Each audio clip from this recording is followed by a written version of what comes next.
Sebenarnya makna kehilangan itu apa sih? Apakah kehilangan itu hanya boleh dirasain sama seseorang yang udah memiliki sesuatu ya? Tapi, tapi bukankah pada akhirnya seseorang bakalan ngalamin fase kehilangan itu? Oh iya, ada gak sih? Ada gak sih yang bisa kita lakukan atau yang bisa kita persiapkan sebelum perpisahan atau kehilangan itu terjadi? Bukankah perpisahan dan kehilangan itu adalah sesuatu yang gak bakal bisa kita tebak kapan terjadinya ya? Bukankah pada akhirnya gak ada satupun orang yang luput dari ini semua? Dari fase kehilangan, apapun ya. Senang banget bisa mengudara sama kalian lagi. Ini pukul 4 pagi. Iya, semalam itu sampai pagi. Oh iya, ngomong-ngomong, kalian apa kabar? Dimanapun kalian lagi dengerin ini, di rumah teman, di kamar sendiri, di ruang tamu bareng keluarga, bareng adik atau kakak, atau mungkin yang masih terjebak di kamar kos, atau yang lagi pulang kerja, atau yang lagi malam mingguan sama pacar, atau mungkin yang lagi jalan-jalan entah kemanapun itu. Hey, gue doakan selalu semoga kalian baik-baik aja ya.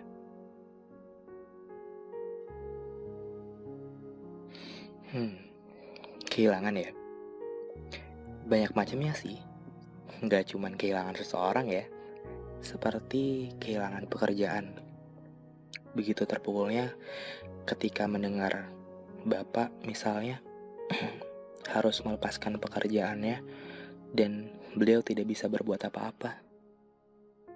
Ketika ibu harus melepaskan perannya, peran sebagai sang ibu karena anaknya mungkin sudah menghilang. Bagaimana rasanya? Atau mungkin kehilangan seseorang yang seseorang sebenarnya ada. Dia masih hidup dan dia mungkin masih bahagia, tapi yang hilang adalah perannya. Perannya yang mungkin selalu ada di samping kamu saat ini. Semua, tidak ada yang bisa mengelak dari kehilangan dan perpisahan itu sendiri. Jadi di sini, gue bakalan nemenin kalian nih buat ngobrol tentang itu. Kalian pernah gak sih ngalamin fase kehilangan? Kalau pernah, kehilangan apa? Kehilangan seseorang kah? Kehilangan circle pertemanan kah? Atau mungkin hanya sekadar kehilangan kesempatan? Semuanya berat kok. Dan gak ada satupun yang bisa baik-baik aja setelah fase kehilangan itu terjadi, karena memang berat dan tidak ada yang bisa dilakukan untuk menyangkalnya, untuk menundanya. Karena kehilangan merupakan salah satu cara Tuhan buat kita kuat dan tetap bertahan. Jadi buat teman-teman di luar sana yang mungkin lagi aja atau baru aja diputusin sama pacarnya, resign dari kerjaannya, kehilangan peran untuk siapapun itu, tetap bertahan ya. Aku tahu kok kamu diciptakan untuk kuat. Buktinya, kita masih ketemuan lagi kan meskipun harus via suara. Aku senang banget bisa jadi teman kamu meskipun harus secara virtual. Semoga kalau semesta baik, kalau ada waktu yang baik juga kita bisa ketemu ya. Kita bisa ngobrolin langsung tentang apapun yang kamu mau. Aku bakal mau dengerin. Oh iya, ngomong-ngomong, aku kepikiran buat topik ini tuh gara-gara tadi habis beliin kado untuk adik aku yang sebentar lagi bakal ulang tahun. Aku kembali melewati jalan yang udah lama gak dilewatin. Jalan itu yang membuat aku merasa aku pernah memiliki seseorang. Aku pernah memiliki peran yang sangat berharga untuk orang tersebut. Dan saat aku lewati lagi, tadi sore menuju malam, tepatnya waktu senja, sama seperti pada umumnya, jalan yang selalu ramai, selalu banyak pedagang, kutemui berbagai banyak wajah, banyak muka, orang-orang yang pulang kerja, orang-orang yang mungkin lagi cari lauk untuk makan malam, orang-orang yang mungkin mau bertemu dengan temannya, orang-orang yang punya banyak ambisi, punya banyak mimpi, yang mungkin sampai lupa dan merelakan jam tidurnya di saat malam hari. Jalanan itu masih ramai teman-teman. Tapi yang bikin kosong hati aku adalah semuanya udah berlalu dan aku gak bisa apa-apa. Bukankah kita cuma bisa menerimanya ya?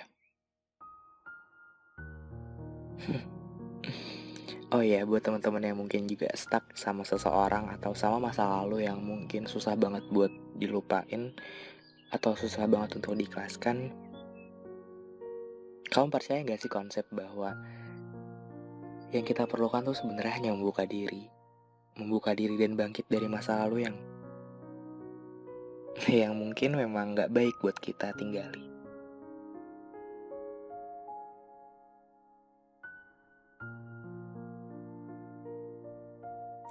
Indah banget kenangannya, baik banget perwarakannya.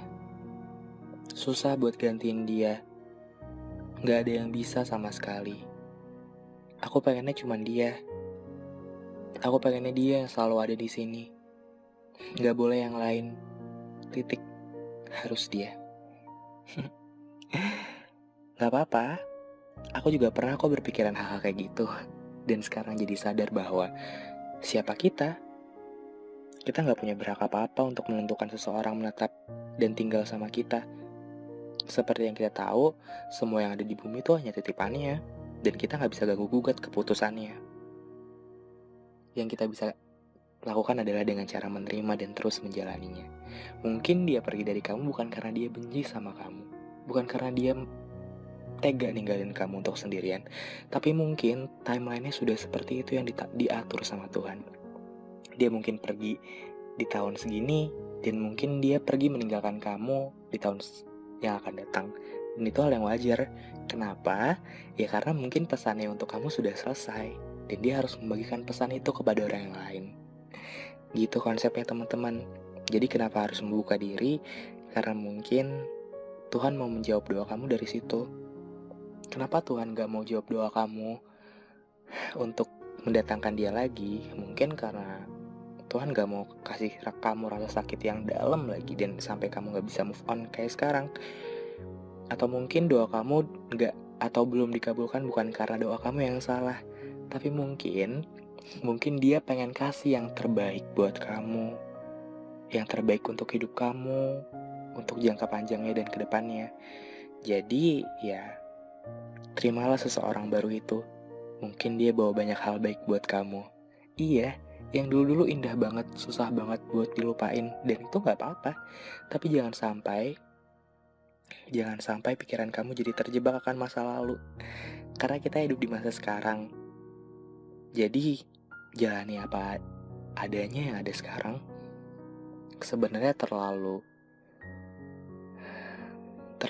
bingung dengan masa lalu juga gak baik, dan terlalu khawatir dengan masa depan juga gak baik juga. Karena kita hidup di masa sekarang. Jadi untuk apa? Untuk apa kita mengkhawatirkan itu semua? Terlalu berat ya bahasannya. Maaf ya teman-teman. Tapi begitulah. Kalau misalkan kalian susah buat melupakan atau menghapus nama seseorang, ya prosesnya juga gak mudah kok. Kalau kalian pengen sedih, bersedihlah secukupnya. Jangan kelamaan. Karena dunia juga pengen lihat kamu senyum lagi. Dunia pengen lihat kamu ketawa lagi. Kalau misalkan udah dan kamu jadi berani buat ambil keputusan buat terima seseorang baru, mulai aja. Aku tahu kok pepatah tentang move on itu gak boleh pakai seseorang yang baru. Itu namanya jahat. Betul sekali dengan itu. Selesaikan dulu apa aja lukanya yang kamu alami sekarang. Karena gak baik juga kalau misalkan kamu masih ngebawa luka itu sampai kapanpun. Kalau misalkan kamu ketemu sama seseorang yang baru, pasti dia bakalan kamu jadiin standar. Atau maksudnya, kalau kamu ketemu sama seseorang yang baru, pasti seseorang yang lama yang kamu suka atau mantan kamu itu bakal kamu jadiin standar untuk dia. Dia harus kayak itulah, dia harus kayak orang yang lama lah, dia harus lebih baik dari orang itulah. Dan itu bakalan capek banget pada akhirnya. Padahal setiap orang kan diciptakan dengan karakteristik yang berbeda. Bukankah begitu? Ya, pokoknya dari kehilangan itu ngajarin kita tentang gimana caranya kita menghargai apa yang masih ada, tentang kita menghargai tentang kesempatan, dan kita jadi bisa merawat sesuatu. Karena kita nggak bakalan tahu mereka perginya bakalan kapan. Karena kita juga nggak bisa mencegah hal itu terjadi. Kehilangan pasti tentu ada aja. Tapi bukankah itu adalah perasaan yang pahit dan perasaan yang sulit banget buat bangkit. Bukan berarti nggak bisa ya. Kamu tetap bisa kok. Mungkin masalah yang kamu alamin sekarang jauh lebih berat dari apa yang aku punya. Kamu hebat. Kamu sudah bertahan sejauh ini. Kalau misalkan disuruh tukar posisi, mungkin aku gak bakalan kuat. Iya, kamu hebat. Buat kamu yang mungkin baru aja kehilangan apa-apa yang sangat berharga buat kamu, bertahan ya. Akan ada alasannya suatu saat nanti. Kamu gak perlu buat ngerti sekarang. Namanya juga perjalanan. Pesawat aja butuh waktu buat nyampainya. Apalagi makna dalam hidup. Terus tekuni dan jalani apa hidup kamu, apa mimpi-mimpi kamu. Jangan berhenti jadi orang yang baik. Kalau misalnya kamu ketemu orang yang jahat, kamu jangan berbuat jahat kepadanya. Kamu cukup dengan tidak memperdulikannya. Itu aja. Semangat untuk terus nularin hal-hal positif. Semangat untuk terus bangkit. Kita akan terus berjalan, entah sampai kapan. Nggak ada yang tahu. Tapi aku senang banget bisa ngobrol sama kalian lagi. Bisa ketemu kalian lagi. Sehat-sehat ya teman-teman. Semoga kalian selalu baik-baik aja. Dan apa yang sedang kalian lagi kejar, mungkin UTBK, mungkin sesuatu universitas atau jenjang pendidikan yang lain, aku doain dari sini semoga kamu dimudahkan untuk mencapai itu semua. Makasih ya udah mendengarin podcast ini. Maaf ya kalau episode ini mungkin terlalu sedih atau nggak jelas untuk kamu. Sekali lagi aku minta maaf. Jaga diri kalian baik-baik. Karena aku pengen ketemu kalian lagi di episode selanjutnya di minggu depan. Dadah.